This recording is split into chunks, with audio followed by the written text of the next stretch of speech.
and welcome to the viewers of this video.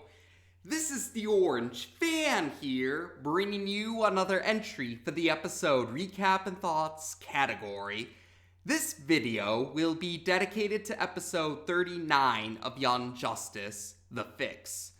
We begin this episode in the Atlantic Ocean on April 9th, where Artemis is in her room on the Manta sub, thinking over how things have gone wrong with the undercover mission that she and Aqualad are on. She also muses over how only a handful of individuals still see her in her true form when she's wearing the glamour charm, including herself when she looks upon a reflective surface, such as a mirror. Suddenly, Black Manta contacts Tigress and wants her to report into Aqualad's room, where Tigress finds out that Simon has been brought in to restore Aqualad's mind. Understandably, Tigress is concerned about this because this means that Simon, and by extension the Light, will find out about the fact that Aqualad is an undercover agent for the heroes, and that Tigress is really Artemis helping Aqualad. Simon says that he needs a moment to prepare his own mind before he enters Aqualad's mind, and Black Manta assures Tigress that he will take revenge upon Miss Martian for what she has done to Aqualad. He also wants Tigress to stay in Aqualad's room with Simon and Aqualad to make sure that everything goes smoothly with Aqualad's recovery. The next scene takes us to Taos, more specifically the Star Labs facility there, where a handful of Young Justice team members and Adam Strange are with Green Beetle. What's happening is Nightwing wants Miss Martian and Green Beetle to establish a mental link with one another to make sure that Green Beetle is sincere about his intentions. Miss Martian is hesitant to do so due to what happened in Before the Dawn, and Superboy voices him being against this idea. But Nightwing responds that they don't have many other options, and Green Beetle assures Miss Martian that she has his permission to enter his mind. Miss Martian, though, is hesitant to dig too deeply into Green Beetle's mind, and Green Beetle pieces together that this is because Miss Martian had a bad experience with a mental link, a mental link. He figures out that Miss Martian had a bad encounter with a previous mental link, although he doesn't know the specific reasons behind it. So he voluntarily shares his memories with her. And Miss Martian says that Green Beetle is sincere about his intentions. Back on the Manta sub, Simon is ready to enter Aqualad's mind, but discreetly Artemis launches a tranquilizer dart at Simon, and he starts to feel very dizzy, and it seems like he's about to become unconscious soon. But while this is happening, he ends up finding out that Artemis was responsible for him feeling the way he currently is feeling, and he starts to use his telepathic abilities to attack Artemis. Black Manta has a screen in his office to show him what's going on in Aqualad's room, and when he sees Simon attacking Artemis, he rushes off to see what's going on.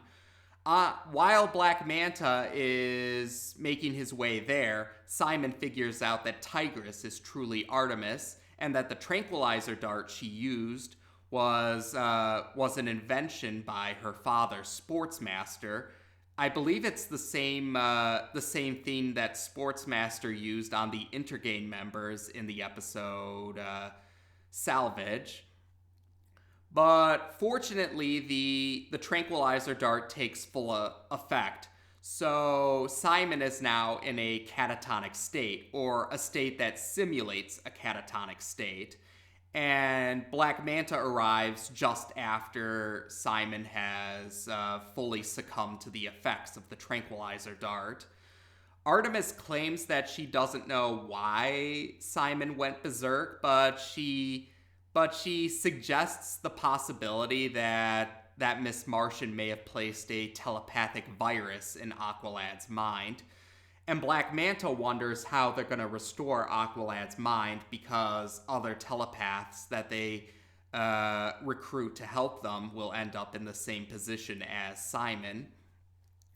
But Artemis suggests that Miss Martian herself should be the one to restore Aqualad's mind, saying that she'll go to the surface, find Miss Martian, and force her to undo what she has done to Aqualad. Black Manta agrees that this is their best chance at restoring Aqualad's mind, but he also mentions that Miss Martian has proven herself to be very dangerous, and he can only imagine how Aqualad will feel if Miss Martian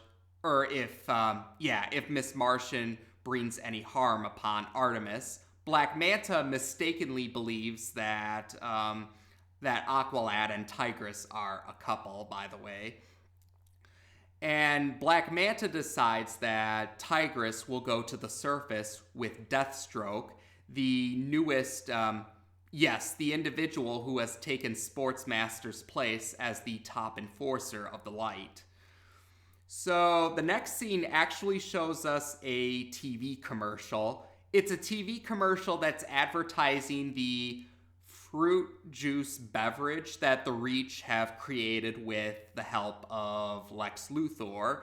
And yeah, it's a very funny commercial if you wanted my 2 cents on it.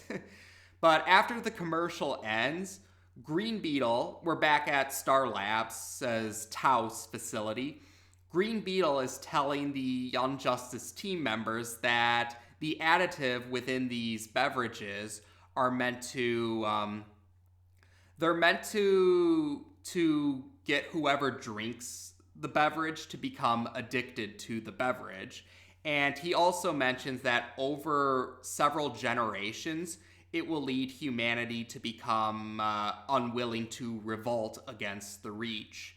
And Nightwing says that this information lines up with what some of the Justice League members found out when they studied the sample of the additive that was acquired in the previous episode.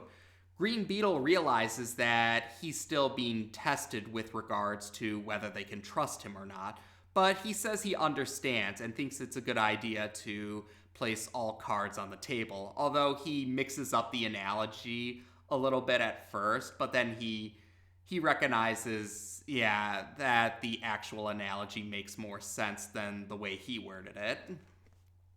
So Green Beetle adds another detail that the Justice League members didn't find out from testing the sample of the additive.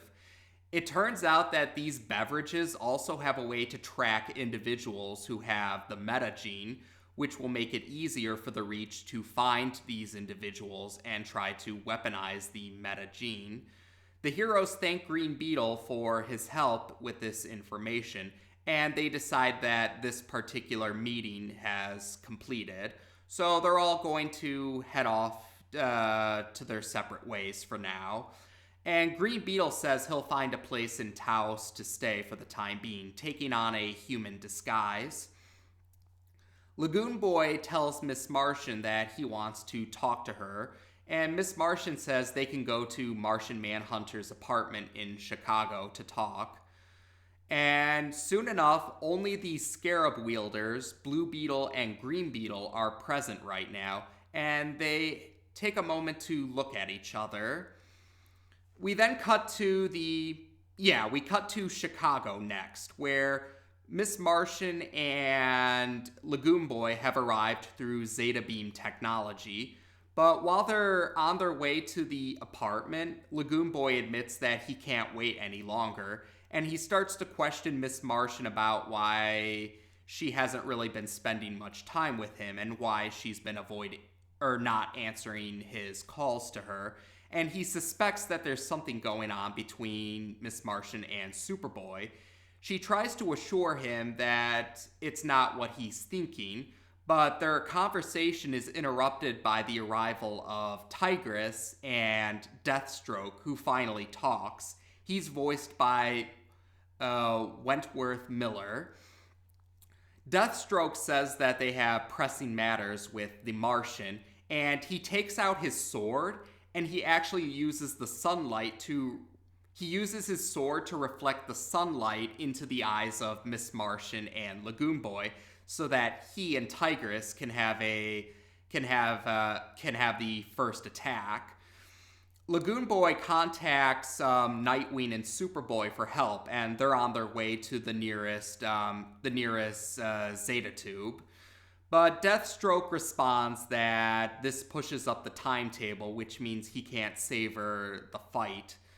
Miss Martian talks to Artemis telepathically and finds out from Artemis that Artemis, needs Miss Martian's help restoring Aqualad's mind, but they can't let either Deathstroke or Lagoon Boy know what's really going on, so they have to make the capture look very convincing. Eventually, Deathstroke manages to injure Lagoon Boy's leg, and Miss Martian is trapped within a ring of fire, and Deathstroke is able to place an inhibitor collar around Miss Martian's neck. So Miss Martian becomes unconscious, and Deathstroke and Tigress escape in a Manta flyer. And it's at that moment when Nightwing and Superboy arrive through Zeta Beam technology. So all they can do now is help the injured Lagoon Boy. Back in Taos, we see Blue Beetle and Green Beetle talking to each other outside the Star Labs facility there. And Blue Beetle admits that he's worried about the prophecy hanging over his head that he will betray the Earth to the Reach. And he questions how Green Beetle was able to resist the control of the Scarab.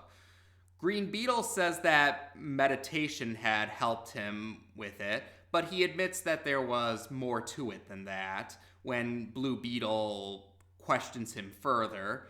Green Beetle admits that he's used his Martian abilities to help control his Scarab, and Blue Beetle is hoping that maybe Green Beetle can help Blue Beetle with controlling his Scarab, as in Blue Beetle's Scarab. But Green Beetle shows reluctance because he's worried that Blue Beetle's life could be in danger if he tries to control Blue Beetle's Scarab. But Blue Beetle reiterates that he's willing to avoid this prophecy no matter what it takes. The next scene shows Miss Martian regaining consciousness, and she finds herself in Aqualad's room on the Manta sub. Black Manta greets Miss Martian and makes it clear that the only reason that she's still breathing is because she's Black Manta's only hope at restoring his son's mind. He tells her that the inhibitor collar prevents any of her Martian abilities from being used. However, soon enough, they will selectively allow access to her telepathic abilities so that she can use them to restore Aqualad's mind. But he warns Miss Martian not to try any funny business because Deathstroke is watching her from a distance safe from her psychic range. He's in a Manta flyer that's following the Manta sub, and like Black Manta said, the distance is far enough so that Miss Martian won't be able to use her telepathy on Deathstroke. And Deathstroke if Deathstroke suspects that Miss Martian is going to try any funny business, he'll push a button which will cause an explosive within the inhibitor collar to activate. So that's to make sure that Miss Martian cooperates with Black Manta's demands. Black Manta tells Deathstroke to allow the inhibitor collar to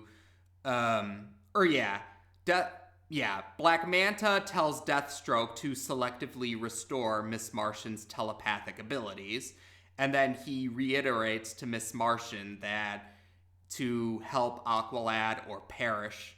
and Black Manta leaves. So that leaves Tigress as the one present, physically present in the room to watch Miss Martian.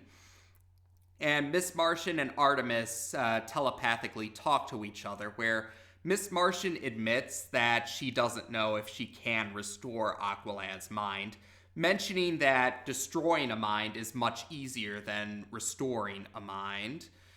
And Artemis, or that's right, Miss Martian also thinks that Aqualad's mind might perceive her presence as another threat, as what happened previously. But Artemis realizes that if she goes into the mental realm with Miss Martian, then that will surely convince Aqualad's mind that they're not there to cause harm, but to help. And so Miss Martian enters Aqualad's mind with Artemis. And Aqualad's mind is represented as a destroyed version of Atlantis, or Atlantis in ruins. At first, Miss Martian thinks, Artemis thinks that she's drowning at first, but Miss Martian has to remind Artemis that this isn't real, and that they have to keep that in mind because any injuries that happen in the mental realm could lead to real and permanent injuries in the physical realm.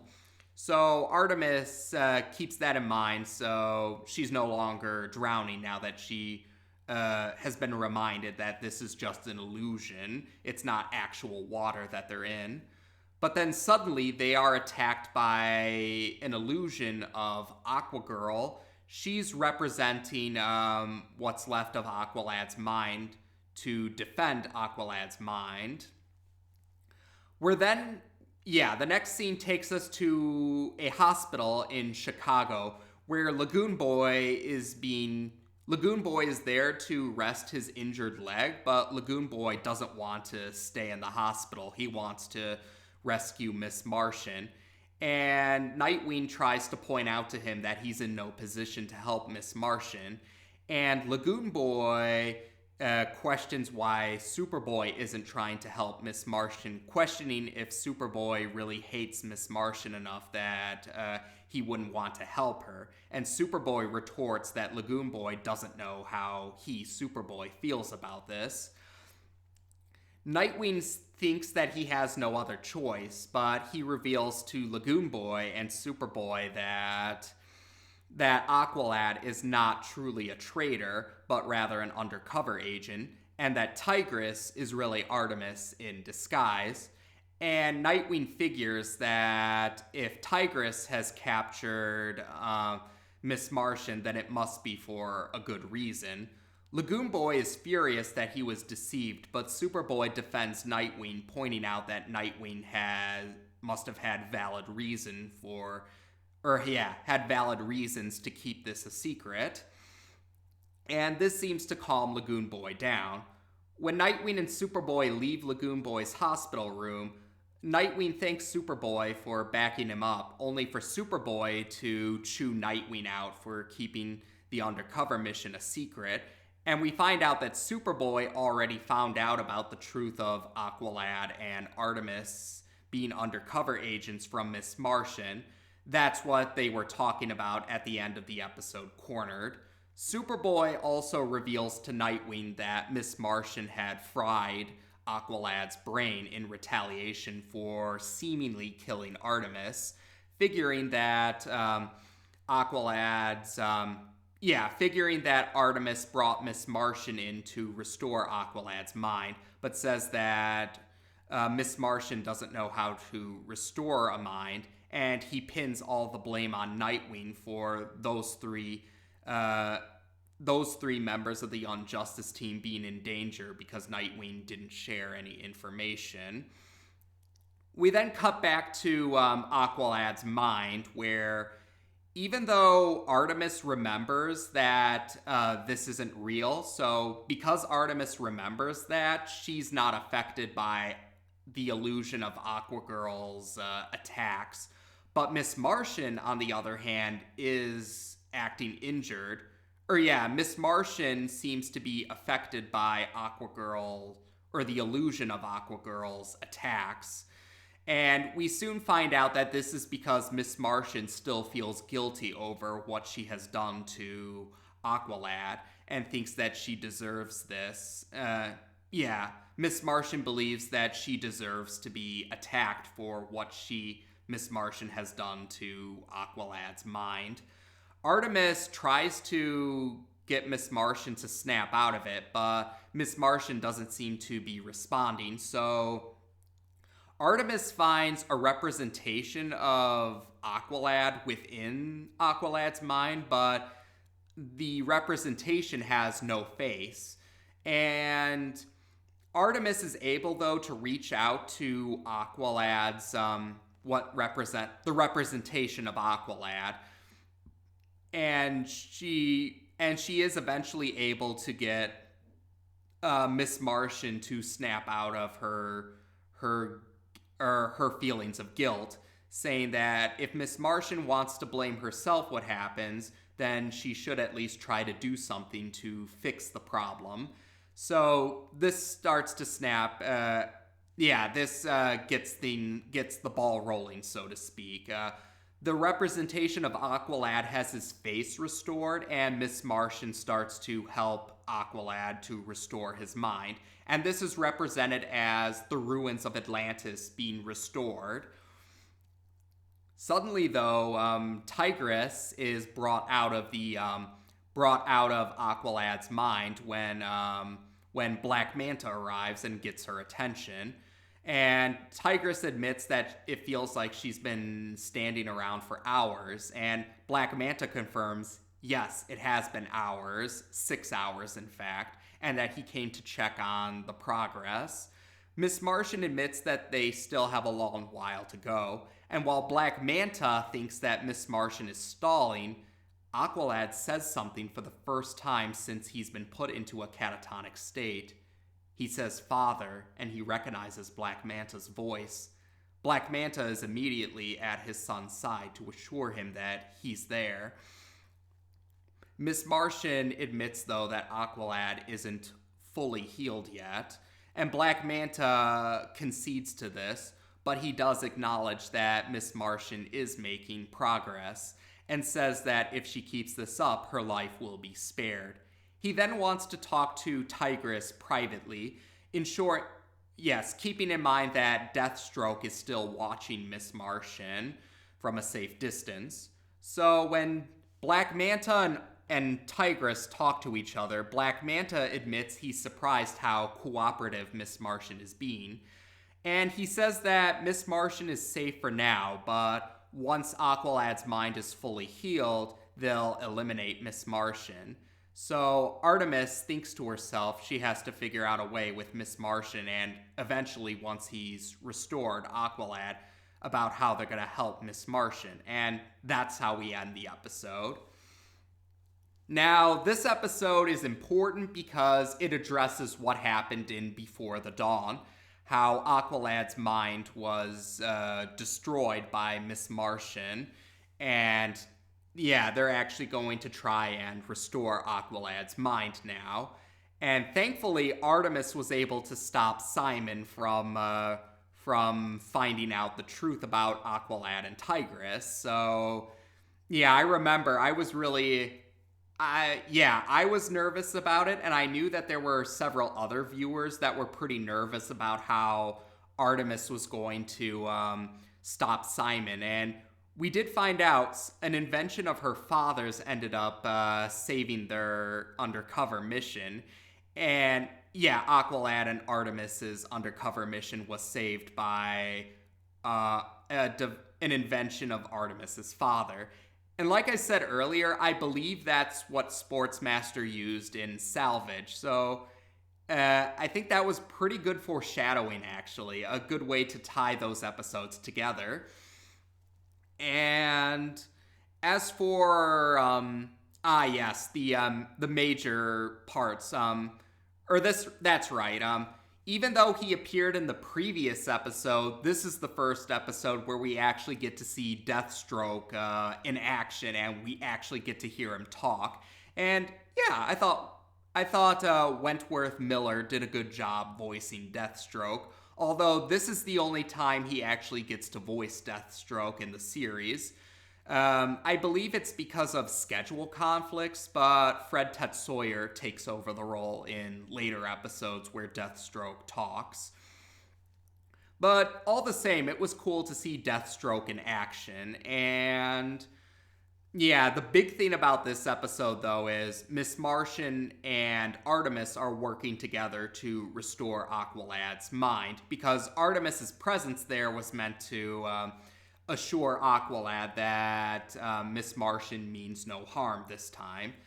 And yeah, that is actually a pretty good point Miss Martian made about how destroying a mind is easier than restoring a mind. And actually, yeah, this leads to but there is something about this episode. Yeah, there is something about this episode I didn't like, and I felt Superboy was a hypocrite in this episode, and that really bothered me.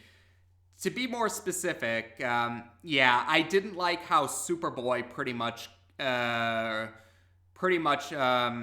yeah, I didn't like how Superboy was getting on Nightwing's case for keeping Aqualad and Artemis's undercover mission a secret, because as Superboy had acknowledged to Lagoon Boy, Nightwing had legitimate reasons to keep this undercover mission a secret. And yeah, the less people who know about it means the less likely the secret will be exposed. And as for why not tell the other team members, well, there is also another important reason is, who's to say that the rest of the Young Justice team, especially the younger members of the Young Justice team, who's to say, or the newest members of the Young Justice team, who's to say that they'd be able to keep up a convincing performance for a long period of time. And because the Light have proven themselves to be very dangerous and very competent adversaries. So, again, I don't blame Nightwing for trying to keep hush-hush about the secret, because the Light have proven themselves to be very crafty adversaries, so it's very difficult to try and outsmart the Light. So I do understand Nightwing's reasons, and I think he was right to do so. And what also bothered me, though, was, again, Superboy came off as a hypocrite because he got on Nightwing's case for not sharing his secret, even though he had a reason not to share it. But Superboy had been keeping Miss Martian's more ruthless approach with her abilities a secret.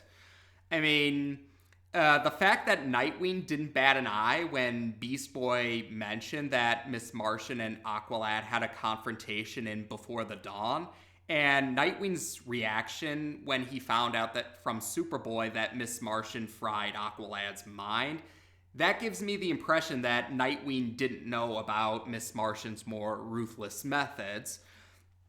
And I think, yeah, and Miss Martian even addressed this back in Depths when she questioned Superboy why he didn't tell Nightwing, or the Justice League for that matter, why didn't Superboy tell them about Miss Martian's methods if he didn't agree with them? And unlike Nightwing, Superboy's reasons for keeping it a secret were much more flimsy, or were pretty weak reasons.